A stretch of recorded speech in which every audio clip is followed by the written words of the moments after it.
how they did it very slowly initially. So you can see the reason why you would want to digitize this, to be able to use optical character recognition to do the translation. It cuts down on the mistakes too. Okay, everybody got that?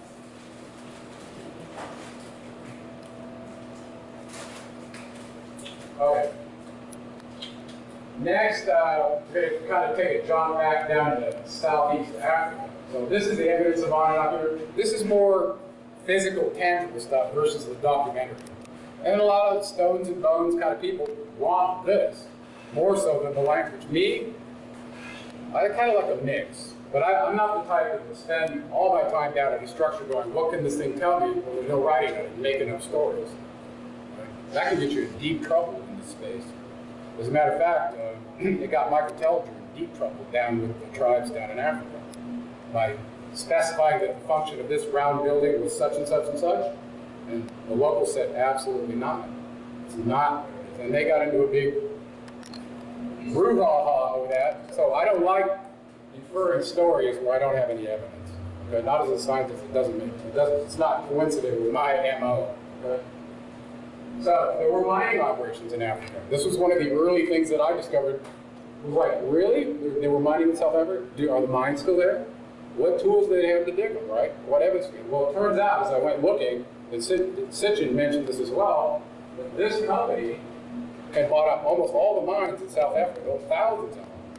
And they had done their own research on mines that were existing in Africa, along the Zambezi River, okay, where they viewed them as over 160,000 years old from some of the carbon dating of the fires and things that were built inside these.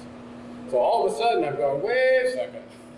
This is starting to coincide with the Anunnaki story. It sounds like they know about this. Okay? So there was a real clamp on the information. Now these guys own the mines. And later on you'll see that the Anglos, the Vikings, are still having influence in Africa, getting gold. And this particular company shows up in another one of my reports that I did on YouTube, where they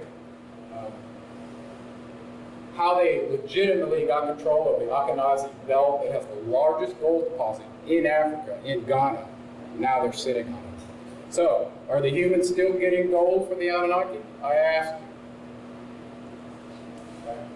So I'll show you some of these structures, new mines. And, you know, we're talking about a brutal work task to do this. It's really hot down there in Africa, where they were. But imagine, it's hot in here. Imagine constantly working in this in a climate that's hot like this. And so Enki viewed it as, you know, the fiery pits of hell practically working there. It was very, very hard for these people. Everybody knows about Lewis and Leakey and finding in the Rift Valley these bones from what we believe were our earliest ancestors. Well, now we found an entire family tree of pre-hominid beings that, was this our ancestor? Is this our ancestor? And I discussed this on Coast to Coast, one of the 400,000-year-old Neanderthals they found in a pit in, it was Italy recently. Very, very crazy. So the idea of us evolving into where we are versus this genetic augmentation that we now know they said they did, there's a lot of misinformation. And we've all been coaxed into believing what Darwin said was true. And I was a Darwinian scientist my whole life until I realized that I was wrong. Now, I don't know if anybody's a currency trader or been in the market lately or watching what's going on with commodities, in particular gold and silver. There's some serious manipulation going on relative to the cost of getting those precious metals and why they were the basis of currency in the first place. Why not beads and shells and things that are easy to get, right? There's a reason for that. We're going to cover it. There's an absolute war going on in Africa over gold. The Chinese, the Russians, and the Americans, and the Australians were all involved. So the Australians and the European connection into England, or the UK, had formed the Viking and the Anglo-American mining corporations. Of course, America got involved, okay, since we're the young lion birthed from the UK, right? And now it looks like it could turn into war down there. Was anybody surprised that there was a Ebola outbreak and all of a sudden thousands of U.S. troops ended up being deployed around that area? It was all a ruse. They're at war over this resource. And if you could produce a pandemic like Enlil did in the past, kill all the people that are trying to get in there, why not? Worked in the past in South Africa, to work again. Think about that. Would you go into an area that you knew was infested with some possibly airborne disease that could kill you in weeks? That's my comment, right? It's like building a moat around your gold mine and say, don't come in here. You'll see that later. I might even explain this. I actually did a couple of YouTube videos when I realized what was going on. It's partly why I'm probably not in the United States anymore. I pointed this out. And I don't know, did anybody see those on my YouTube channel? Days of Noah and Gone of Gold? We might play it depending on, I don't know why my computer's not playing these videos smoothly. If it does it again, we'll just kind of, I'll just do the pictures and highlight for you, okay? But it's serious business. The Anunnaki are still having the primitive workers get gold, whether they know it or not. This was fun for me. So while I was playing around with cuneiform, I decided to make up a phrase and then have my computer produce this. Okay? This is the end of days, saith the Lord Enki. I just made that up. But that's what it would look like in cuneiform if you want to write it on your computer. Just using the script. Okay? And it's not as neat looking as you see on the clay tablets, but it's accurate.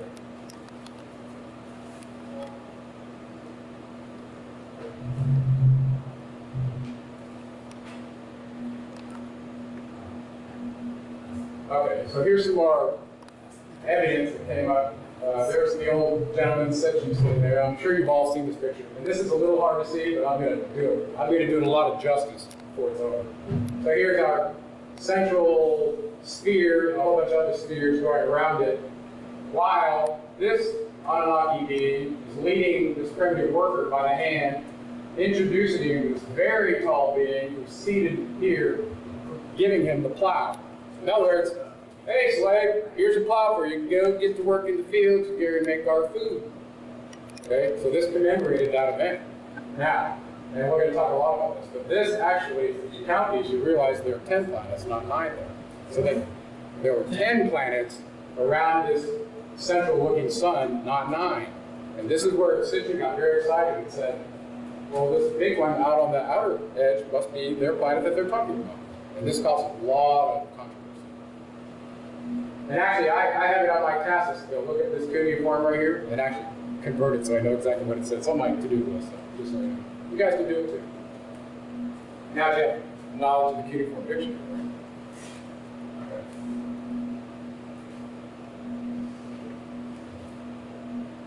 Okay, so we talked about the Atrahasis. Absolute wonderful read if you haven't read that. Actually, that one had more effect on me than even the Enuma Elish. This was probably, in my opinion, one of the most important documents every primitive worker should read. So they know what happened to him at the beginning and what's going on. It's so illuminating to know that. And then you find out another name for him is Noah, and he was our genetic creator's son. So it's a very profound document. I encourage you all to read it. There's what it looked like when Stephanie Dolly and her team from Oxford University began decoding this tablet. As a matter of fact, a really crazy guy who wasn't even trained as a linguist saw this dog biscuit looking thing, and he figured out, he was the first one in the British Museum, that this told a flood story, and he wanted to know the rest of it. So George Smith wrote a book after he discovered this, and James Swagger turned me on to this old book source. He found it and bought it and shared it. So you can actually still get George Smith's original book talking about him decoding this dog biscuit about the flood of Noah. Is that amazing?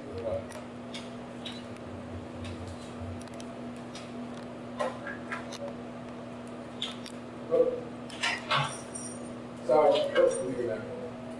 I know we talked a little bit about this, so I'll just give a quick overview. So it's another name for Noah in this historical document. 1700 BC was ascribed to it, but the story goes way back before the flood. It actually goes all the way back to the genesis of the Anunnaki going to South Africa. So how did he know this? People have asked me. It's very interesting. They list the key council members that were involved. Provides a motive for mankind's creation. They needed a slave force to replace the Ajiji. Very important. Describes the first avatar created by Enki. Wow! Wow! We're all avatars. We don't even know it. Specified the design constraints for a human. He gave them longevity and intelligence. The longevity was only 120 years. They specified it in the document. And I went to look to see how many people lived past 120 years. Not too many on this planet. So they were pretty accurate at clamping down the DNA to make sure their slave workers only lived this long. Now, the other thing is, when you look at the chronology of the Sumerian kings list, and corroborate this with genetic studies, your eyes ought to go wide up and go, ooh, they're correlated. And I'm going to show you that.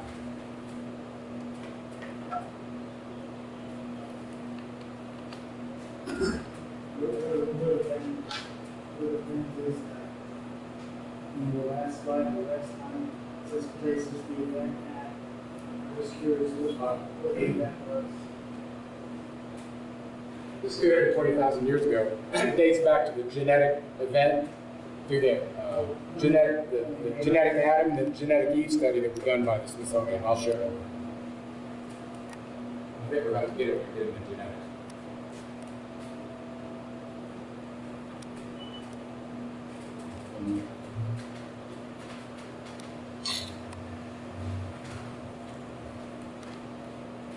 I know I've mentioned the Endymion several times. There it is.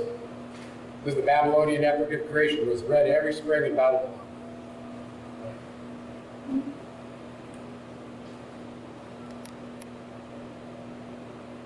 For those of you that are familiar with that area, you can see the Tigris and Euphrates here. And down here, near where it empties in the Persian Gulf, this used to be what's called the Sea of Reeds before the water began to rise, right? So all around the Mediterranean coast, the north coast of Africa, and that entire area, there's hundreds of buried cities all along where the landmass used to be. Okay? I don't know if you know that. They've been documented in this book called The Ancient Atlantic that I had from a professor.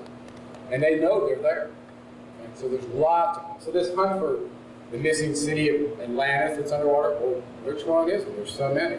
And I actually have some evidence to steer us in the right direction. So before the Great Flood in the Sumerian kings list, if you add up the rulerships of the kings who served their terms, they were allocated in terms of SARs, which was 3,600 years. So 8 SARs times 3,600 would be 28,800 years, and you'll see that for these rulers. You're like, that's not possible. And that's why this stuff was thrown away after Berossus wrote it way back when. They could not believe any being could live beyond 120 years. That's ridiculous. So it was discounted. What if their genetics were different and they didn't die like we do? It's a simple question to ask, right? A giant redwood in Northern California will live in perpetuity unless something destroys it. It has those genetics. Okay? So it's possible. Let's talk about the pre-diluvial cities and their function. And the core we mentioned was mission control. The R was their spaceport. Before the flood, right? Shuruppak was Mid-Hartzog, Isis's medical center, and the place where Noah was king when the flood came. Bad Tabira was their gold ore processing location.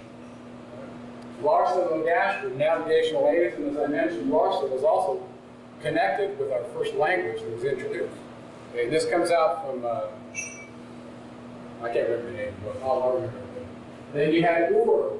Okay? Ur was very important. It was the capital of Sumer at least 2 times. It looks like 3. Whereas Uruk was the capital 5 times. So Ur and Uruk are so close to each other that I just listed them as I should put Ur or Uruk, okay? Because the N will use them both. And also, this is the location where Abram was from, while his father Terah was serving the deity in the city of Ur, who was none other than Enlil. He was the chief deity of Ur, God of Abraham, Isaac, and Jacob. And then, of course, you had Eridu, the very first one that Enki called Earth Station 1. How are we doing on time? 2:20. We've been going for probably an hour. You guys ready for a break? Let's go just 10 more minutes and then we'll take a break. According to it, okay? Whoop. All right, let's get this map in front of us so we can all get oriented.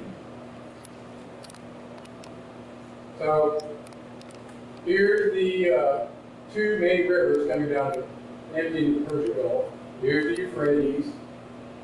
Here's the Tigris that comes out of the Zagros Mountains in Turkey. Okay? Spilling down through this Mesopotamian plain all the way into the ocean. Okay? And you can see here's Eridu, Uruk, Gash, Uruk.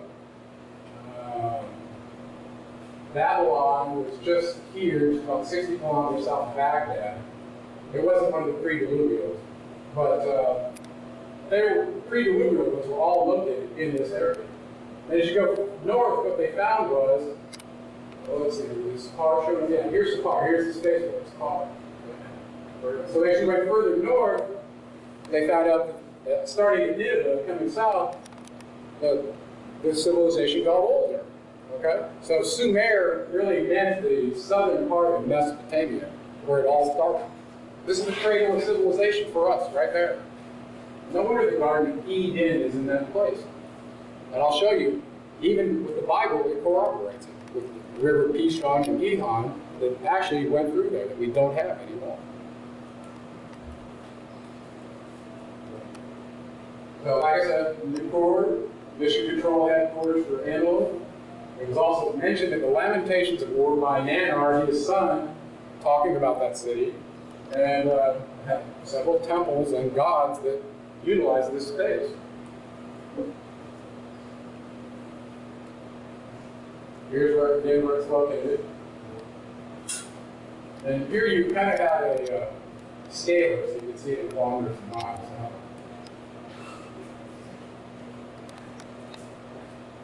Sapar, very important place. There was a discovery made there of a golden chest that contained a chronological sequence of tablets that were left by the Anunnaki for us to find to essentially establish the chronology and what went down here on this planet when they were here. And very few people have ever gotten access to that. And based on what I saw in the Lost Book of Enki, I truly believe that Zechariah Sitchin was one of them that did. How else could he have told that story without that? Okay? And many other researchers that I know in the space agree with me that that's what happened. So some probably three-letter agencies were working with him, probably the ones that were playing this light-dark game that we're going to get into, to illuminate this data. It's very important that city spaceport is apart. So it was a golden chest, It was. as in the Ark Covenant? I hadn't thought about it. Was that analogy, but I mean, could be. Well, we'll talk about that when we get to yeah, it's possible. It's possible. Trying to connect the dots. And actually, I was a pilot for 7 years in the Army. I flew attack helicopters. A lot of the flying that I did was VFR, visual flight rules, but I also flew instrumentation, and I knew about how to use VOR runways and approach blades and all that if you were in the air trying to get down to a landing zone, okay? So I have over 1,500 hours in a helicopter and an airplane doing that. So I have good air sense. So when I saw the arrangement of these cities and how they were arrayed, I thought, you know what? That's crazy. Here's Sapar, their spaceport, where they're using Mount Ararat, which sits up here in the Zagros Mountains. The highest peak is an initialization point. That's what we call it when we have an orientation for a landing site.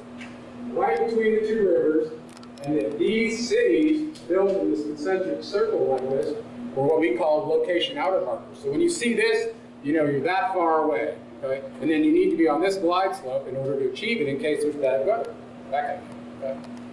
So very, very interesting to me that showed up as those pre-diluvial cities and how they were arranged. It wasn't by accident.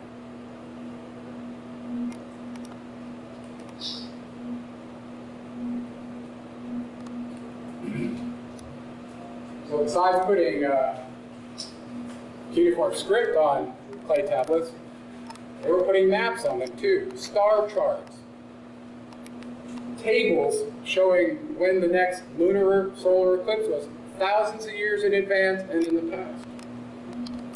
Very advanced astronomy. And once again, here you can see, here's the Red Sea. So after one of the floods in Mesopotamia, which could have been a major one or a minor one. And let me back up. When Solon left Greece to go find out about his ancestors, he went to Egypt. And he met a priest in Sais who illuminated him about his ancestry. Told him he basically had the knowledge of a child.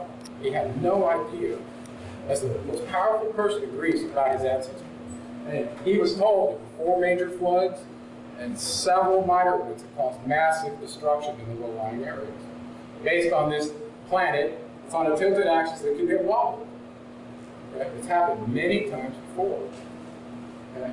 So when they moved Sipar up into higher ground, we had evidence of another place where they were landing, and this was the reason I drew it. So you can see Giza here, the central line here, and Heliopolis there.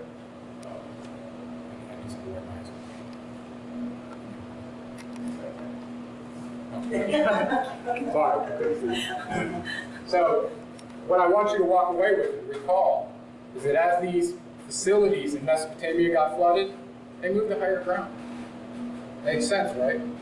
And Jerusalem later on was mentioned as being the new Nippur. That was mission control headquarters for their bond heaven earth. So now you know why the Temple Mount is so important. It's for that reason.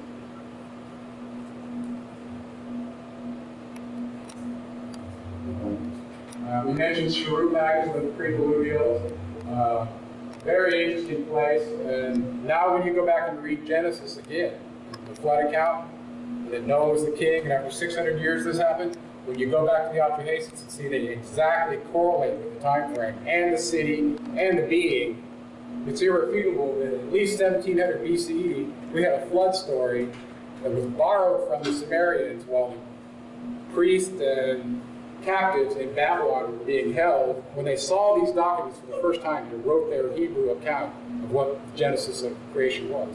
That's where the Genesis account of the Bible came from. It was borrowed from these Sumerian documents. There's where Shuruppak is, you can see it there. What are we doing?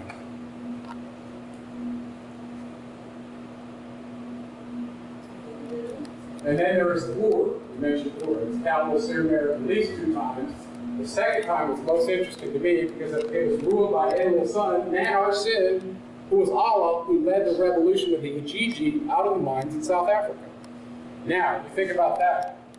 These Ijiji were being abused, okay? And he stood up for that. In my book, that makes him a hero, okay? When you find out what happened in the city of Ur from his father, he was looking out for his people. So I think there's been some serious smearing of him, and I can't imagine how he still has a relationship with his father after what happened. We'll go into that. Okay? You can see right here, he ruled for 120 years. The destruction came, which they don't really. Then it was defeated and the kingship was taken. This is the kind of stuff that showed up by Atrahasis in the king's list. They didn't give any detail of what happened to this, and then the king. So pre-diluvial, the kings all served all their terms in delineations of the Psalm. Not one of them was interrupted. Flood came afterwards in Mesopotamia. Enlil was in charge of that region. Time after time after time, the kingship was here. Look over here. Look over here. This was defeated. And they give you no details. But when you finally dig into the lamentation of Ur that was told firsthand by Nanar's wife, Nengal, it's devastating. He actually chimes in later in the document and gives you his first-hand account as well. So, wow. So whatever your thoughts are about Allah or Nanarsin, he had heroic attributes way back then. So how he's been involved in a religion that's affiliated with barbaristic purging of countries is beyond me. Okay?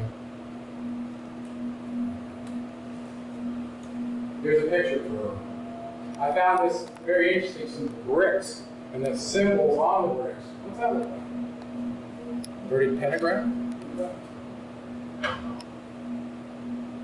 So there's another one right here. So the idea of this five-pointed star started showing up a lot, even on the bricks way back then. And we'll talk about symbols and signs of these Anunnaki and who's who and what. I just wanted you to see these pictures to make it real for you.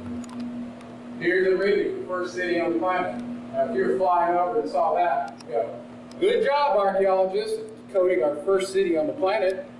What have you been doing? This picture was taken of these guys in 1978 from the University of Chicago, and they had limited access to fly around. It's unbelievable. There should be an entire museum dedicated just to this site, in my humble opinion. Location of Garden of Eden, Enki's very first Earth Station 1 city, and it's approximately 450,000 years old if the account we have is true. So the Eden in Yemen is different from this? Eden? No. This is the Eden. Absolutely. This is the garden. Yeah. Enki and Enlil brought the primitive workers to see if they could procreate. It's the same area where Yeah. Yemen is. I'm going to show you some more pictures of that. Yeah. So I'm going to show you a satellite picture and the reference from Genesis that talks about Eden and the four rivers going out. You can see it now from satellite. Okay. Ziggurat? Ziggurat. Yeah. Ziggurat temple. So I got a picture of the temple complex there. Let's get located first where we're at again. So here's a review down here right before going to the Persian Gulf. It was quite a large complex, actually. I think it was as big as Uruk. Uruk was like 5 square kilometers. Here's some bricks sticking out of the ground. Can you imagine seeing that for the first time and knowing this story? Wow.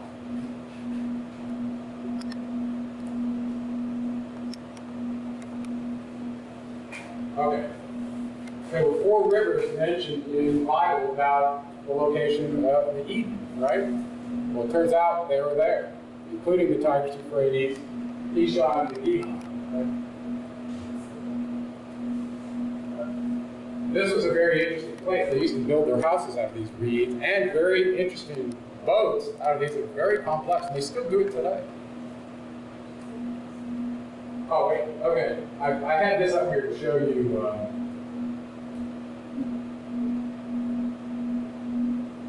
Alulim was king. So after the kingship descended from heaven, where did that term come from? Do you realize they called the Buru heaven over and over again? It was in Eridu. Alulim became the first king. He ruled for 28,800 years. How is that possible? Divided by 3,600, you'll see it's 8 stars. Exactly. But this one served 10 stars, which was exactly 36,000 years. 3,600 years from the orbit. That's how they were telling time. Right? Oh, the kingship fell and it was moved, right? Well, in the pre-diluvial list of Sumerian kings that goes back almost 240,000 years, every one of them completed their reign. Not afterwards. Okay, so in Genesis 2:10, it talks about Eden and where it's located. It talks about 4 rivers coming into it. All right? So I'm going to show you a little bit more on Eridu than I did some of the other ones because I think it's very important. Okay, so here's the Tigris, the Euphrates, the Kishon, the Gihon. This comes right out of Genesis 2:10. These rivers are dried up now, but they can be seen coming into that very area from satellite. Okay? It's dry. So there was no doubt in my mind that what Enki said about his city, where they did the genetic experiments, that it truly was in his city in Eridu. That's why it hasn't been excavated. Because the Enlilites have been in charge this last zodiacal house. They don't want you to know this.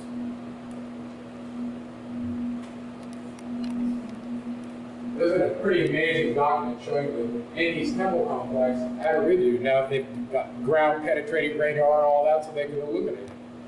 And this gal, World Green, as an artist, this is the kind of stuff she would do, except in 3D, to bring these sites to life for these archaeologists. Probably got her funding and everything else, but she was very famous. That's why she's here. Very amazing. And then there's the city of Uruk, the famous Epic of Gilgamesh, written in this place, and the place where he says he was buried. And guess what? In 2003, the BBC did a press release saying they found his grave. They found Gilgamesh in his city of Uruk. It's capital 5 times. And what's interesting is Anu had a temple there, Inanna had a temple there, and several others did as well. Now you have to realize this is up in Mesopotamia. This is then his domain after they cast lots of the Atrahasis. It's his territory. No Enkiite's supposed to be in there, especially not Margaret.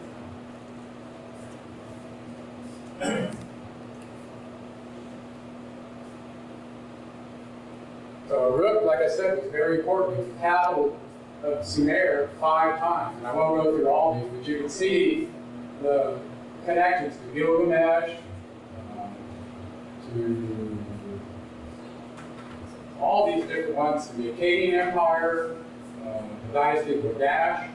So it's all there in the city of Uruk. It's a very important city historically for that reason. Has everybody read the Epic of Gilgamesh? Yes. You have? Anybody else? I have to tell you a story. One of the boys that my boys were going to school with over summer break in San Diego actually got sent home to read the Epic of Gilgamesh when they were in 5th grade. So it's not hard to understand. But from a higher perspective, when you see these beings that are introduced in that document, it becomes very profound. So the Epic of Gilgamesh is a really great document. I think that's probably. Let's look at a few more pictures. You can come with the stoneworks and the arches here. And the amazing, you have to understand this was all painted and very colorful. Wait a minute. This is Anu's stone temple base for his temple in Uruk. Look at the amazing floor. Very large complex.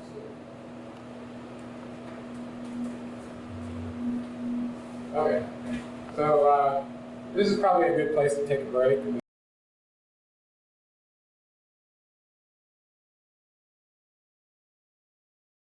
Around the world, the Yucatan, various places, what evidence do we have of the Anunnaki on Earth? Are they everywhere? Did they just stay in Sumer? Clearly we know that they had a relationship between Mesopotamia and into Egypt, now that we know who the gods of Egypt were. Ta was Enki, Thoth was Ningshita, Isis was Ninhursag, and you can go on and on. Okay, Amun-Ra was Marduk. Okay. So one of the most interesting things to me was in my wife's neighborhood. It was the cliff of the Histu. Am I saying that right? The Histu? Absolutely amazing to see Darius the ruler looking up at this winged disc entity and in 3 different languages at a 1,700-foot tall cliff, edifying him for helping him suppress all their uprisings during his reign in his kingdom. Yeah, the word Behistun means the word. The word? Behistun. Beh means good. Yeah. So Stun means place. Right. So good place. Good place. So these 3 languages that were on this description was how they actually used this as a Rosetta Stone to decode the Mesopotamian cuneiform. So I was really interested in it from that standpoint. You go to Baalbek, Lebanon, just north of Israel. And at the time when I wrote my first book, to our knowledge, the 3 stones that went into that Baalbek temple construction, the ones that are not on the first rung of the wall, but up on the 3rd rung of the wall, are some of the largest stones ever carved in the world. Well, they found a large one just recently in Russia. Yeah, well, I'll show. If I find the link, stay in touch, and I'll get that to you. Okay? Absolutely amazing. Now, similarly, what really blew my mind was if you look at you're the architect, right? If you look at the architecture of Baalbek, Lebanon, before the Temple of Jupiter was built in 86 AD, and look at the alignments, it looks exactly like designing the construct of the Temple Mount. They served a similar function. And actually, this was an interesting place for me as well, because Gilgamesh, in the Epic of Gilgamesh, talked about going to the forest, the cedar forest in Lebanon to get building materials for the temple. And he also went there to have an encounter with the Anunnaki. He wanted to know about how Atrahasis got eternal life on Mount Ararat, given him by Enlil. And here he was, 2/3 Anunnaki, his mother being Ninsun and his father being Lugubanda, why he was going to die. That was the basis for him going on his journey in the first place. That's why the Epic of Gilgamesh is so famous, because he was looking for eternal life. And he knew it had to do with his genetic design to be augmented so that he could have what the Anunnaki had. Telomeres that didn't decay. And then, of course, I brought this one in.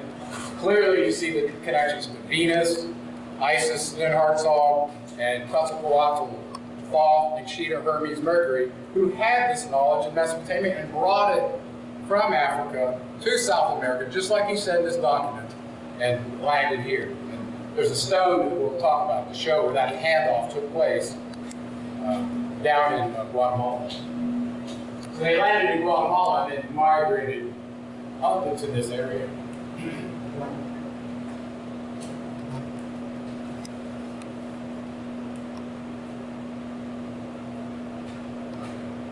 Here's a picture of it. Okay, here's Darius standing here. Here's Enki and his winged disc, the same symbol that's on the temple of Persepolis. And if you look closely, you can see the script all along here. So, one of the early, hobbyist archaeologists who was serving in the British Army actually climbed up this cliff and took some etchings of it, much like this, that ended up in the British Museum that George Smith got to see.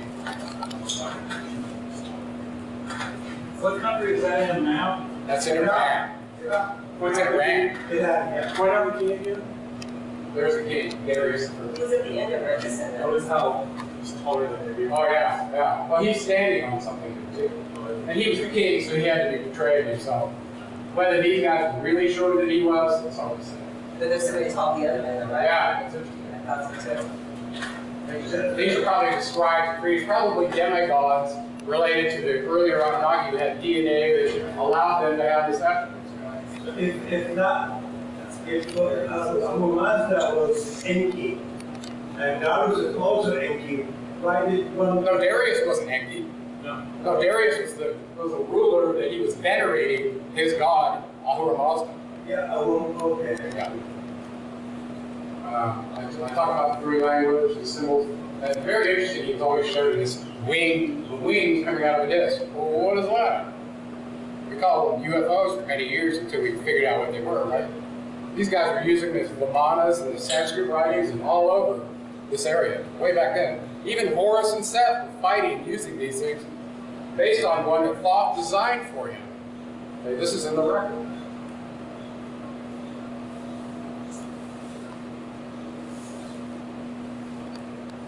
I'll give you a little quick view of where Baalbek is relative to Lebanon and Israel down here.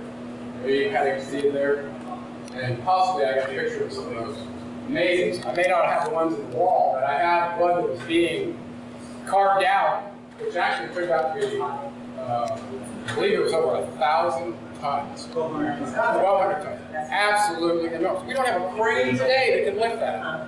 You know that? That is unbelievable. And when you go look at where the Baalbek temple is, how would they get something like that up there? This narrow, rocky area, you would have needed 20,000, 30,000 people if they truly thought they could move it like that. Not possible. Not possible. That's one stone. Yes. Yes. That's one stone. And there they are sitting in the wall in Baalbek. This one never made it. These three did. That's why they're called the trilithon stones. But very similar in size to that one. It's a person standing. Can you imagine moving that? I mean, just imagine. Imagine carving it. Okay. So let's come on down to Mexico a little bit and see what happened here. Like I said, down in Guatemala, and it's actually a little bit further down here near Ixapa, was one of the first stone edifices that showed a connection between the Sumerian gods and what happened in the Yucatan. Very important. I'm going to go into a little detail. So you can see, here we are, Chichen Itza, Tulum, Caracol down here, Copan. And if you go up the peninsula further up here, you've got what we thought was the largest pyramids in the world, the Pyramid of the Sun at Teotihuacan. And it turns out that was Thoth's headquarters, where he has a huge temple, Quetzalcoatl's temple, right between the Pyramid of the Sun and the Moon. And they've been doing some amazing archaeological finds there right now. Just like they are digging around here still, they're still digging in all these places. Where's that? Which one? Teotihuacan? Yeah. It's just outside of Mexico City. And then inside Mexico City, they're digging there too. That's where they found Tenochtitlan. Okay, so if you read The Lost Realm from Sitchin, you know Enoch had a connection back to the biblical Enoch way back when. So I'm just going to tell you this. At Copa, our guy who went to the university and was and all this stuff, he says inside the temple, I don't know if you can go inside, just like we can't go inside, is all the flying discs. Oh, really? You see it in there. Yeah. That kind of evidence has been suppressed all around the world. They didn't want you to know this stuff.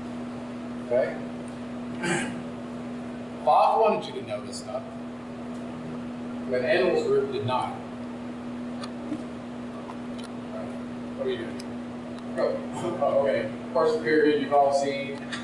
Now, I want you to think about what a winged serpent is. Is that a flying snake?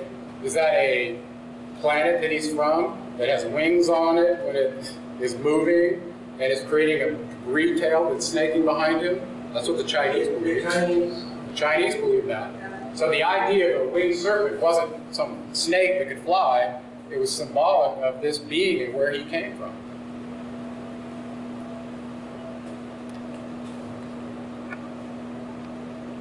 Luckily, you all got to go there, so we don't have to do too much of this.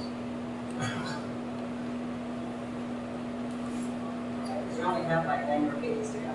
What? You only have like 90 more pages to go. I agree. I have to speed up here because I'll leave.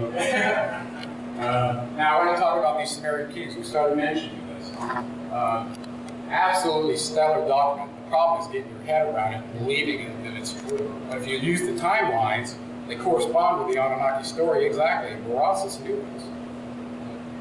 I talked about George Smith, eclipses. Ken Zarathustra was Thoth, okay, who helped found the dynasty for his father, Ahura Mazda. We talked about Islam finally coming in after about the 7th century and overthrowing the teachings of Zarathustra. There's still a small enclave of people that still follow the teachings of Ahura Mazda. Not many though, right? Not many in Persia. They still have their fire temple and a few of it, but not much. Not much. In India, they have these proxies are moved in India. They are not. Here's the full Sumerian kings list. Very hard to read, so I'm going to break it down and we'll go pretty quick here. What I want you to get from this, pre-diluvial rulers all served their terms and they were very long. Post-diluvial, once Enlil was in charge, and you read the Lamentation of Uruk, you realize what happened to these people. It was like a meat grinder with no rhyme or reason why they got wiped out in the cave. Irrespective of what these little edifices say here about where the kingship moved and why. But when you really dig in, you find out Enlil had a lot to do with it.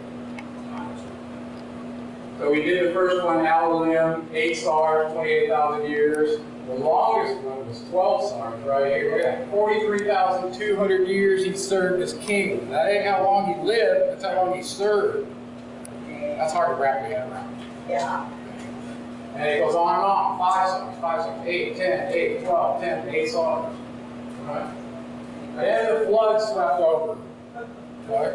I tried to figure out based on these times which one was Noah's flood. This was not Noah's flood. This is a different one. This was a major flood. This was one of the 4 major floods. Okay. Then we go to the, oh, this is the second dynasty before. Did I skip one?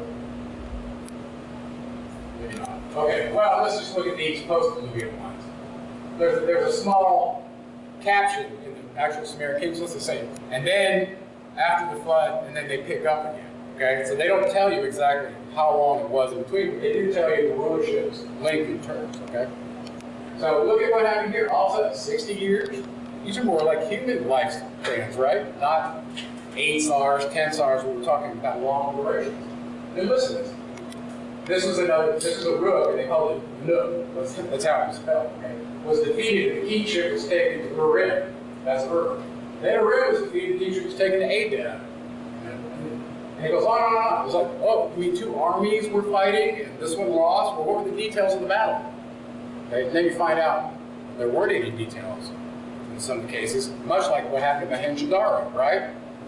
They have evidence of that here as well. Okay? Then Mari was defeated. The kingship was taken to Kish. Exactly. So the idea of nuclear assault, if you read the Enuma Elish, you realize they had weapons that could split a planet, do all this other kind of stuff. You think they couldn't do that to each other? They could. Okay. Here's Dumuzi, very famous shepherd king from Uruk, or I'm sorry. Then Uruk was defeated, the kingship was taken back to Ur again. Remember I mentioned it was 5 times, it was the capital of Sumer. So you can look at these guys, look at their chintzy time frames that they served, and not one of them was coincident with a Sar. Not one of them served a full term like the pre-diluvial kings did, according to Atrahasis. Okay? So what was going on here? It was like kingship merry-go-round. Moves from here, moves from here, moves from here.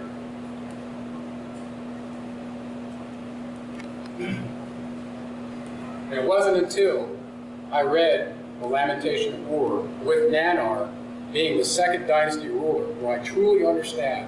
I wrote about this in the 7th planet, why this was occurring. It's very strange to understand the attributes of this being that caused this to happen. And it was Enlil in conjunction with his father Anu. So ponder that. But the idea of us being wiped out like fleas, no problem with that. And never has been.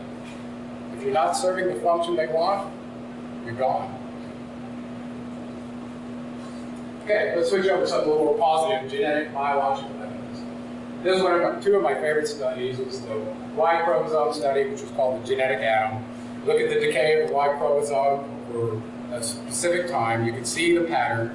And they were able to predict back to who the first atom was, which landed in South Africa approximately 220,000 years ago. Then the genetic E study was done, and you guys can go look at all the E's. I actually put them in my first book, I think. The genetic E goes, okay, well, who was the first female? Okay, so they went and looked that up, landed in the same area in approximately the same time frame. And I'll give you those details.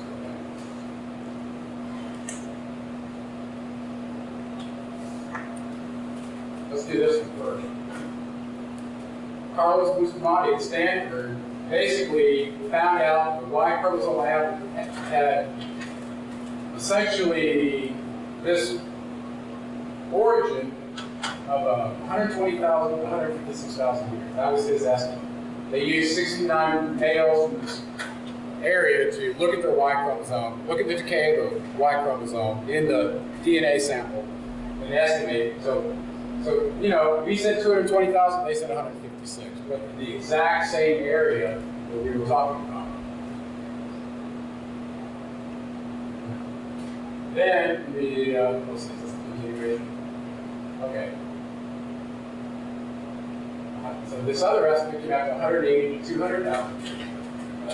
So this basically comes out very similar to the age of the Adam and the Eve, the same location. You know, these estimates aren't exact, but now you go look at the Sumerian Kings list and correlate that with the time frame they were African mining, you go, they correlate.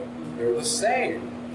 Okay, so they weren't lying in the Atrahasis about being in Africa, mining gold in the area they did, and finding all these stone circular structures around them that were probably the primitive workers that were living there mining the gold.